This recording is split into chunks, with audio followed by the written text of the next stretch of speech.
Bonjour et bienvenue. Alors aujourd'hui, on plonge dans la loi de finances 2026 au Maroc. On a sous la main un article de Maroc Diplomatique, une note d'analyse assez technique, et on va aussi regarder un peu la loi de 2025 pour avoir le contexte. D'accord. Notre mission, cette fois, c'est de comprendre la philosophie derrière cette loi.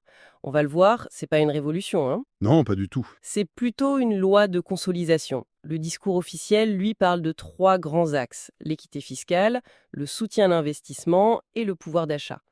Mais ce qui est intéressant, c'est la méthode.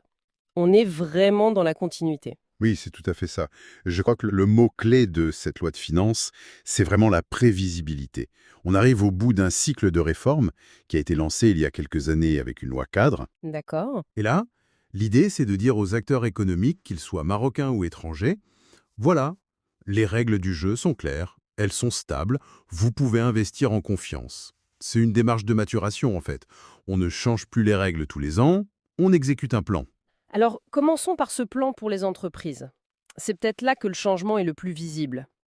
La mesure phare, c'est l'aboutissement de la convergence des taux de l'impôt sur les sociétés. Oui, la fin de la transition. C'est ça.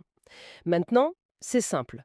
20% pour les entreprises qui font moins de 100 millions de dirhams de bénéfices et 35% pour celles qui sont au-dessus.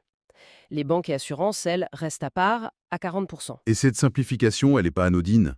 Pendant des années, le système, c'était un peu un patchwork de taux différents selon les secteurs, la taille, le statut. Ce qui crée pas mal de distorsions, j'imagine. Exactement.